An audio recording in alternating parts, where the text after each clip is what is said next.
Thank you very much. A lot of people are getting ready for holiday parties. Why not make some homemade bourbon balls? We welcome in Janine Washle, and she is going to share her recipe with us. Good morning, Janine. Good morning. Are bourbon balls hard to make?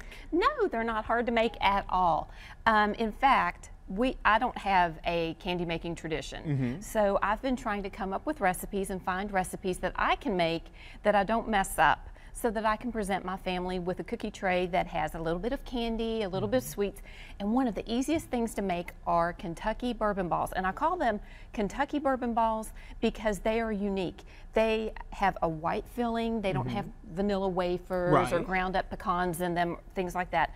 And it's just a beautiful candy, and it looks very elegant on a plate. It also tastes good, Janine. Yeah, it does. You know, let's face it. And it's so easy. 3 ingredients in this. And that's where somebody can mess up, because you want to use high quality ingredients. Gotcha. So you want to use pure butter, the best that you can buy. You want to buy a really good quality bourbon to use, a Kentucky bourbon. Don't be putting Jack Daniel's Tennessee whiskey in there. Gotcha. These are bourbon balls. Very important. Exactly, and powdered sugar.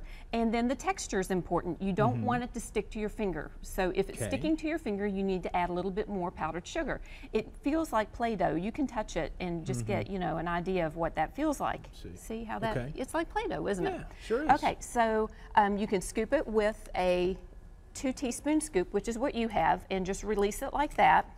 And then, of course, you want to roll it, and you kind of mash it together when you do that, and you roll it. It's about 3 rolls to get a really good round shape on a bourbon ball. And you actually kind of cup your hands when you roll, otherwise you're going to get kind of a funny look how good you did that. You're perfect at that. Now, personally, I like a 1-bite bourbon ball, so I use a melon baller to do that, and it gives a much smaller ball, as you can see from the size. Okay, so then we have the chocolate that we dip into. Now here's another place where I differ. In traditional recipes, they will use chocolate and shortening. Sometimes some of the really old recipes use grated wax, paraffin wax, and I just prefer to use heavy cream and chocolate. So that is what I use. 2 simple ingredients? That's all it takes? That's it. That's it. So now we're up to 5 ingredients. And then once we add our garnish, it'll be 6 ingredients in this. So then we take these balls that we've made previously that have been refrigerated, because you want them to be nice and cool when you get ready to dip.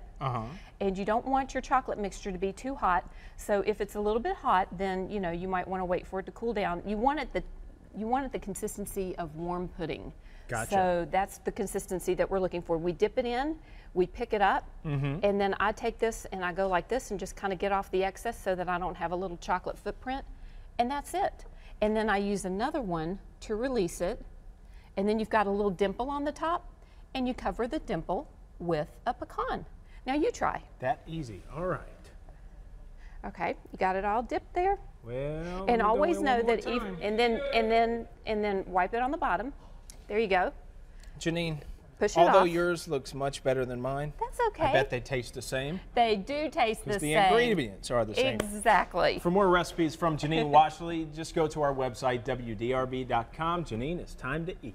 Yes, it is. Thank you so much for your time. You're welcome. Valerie?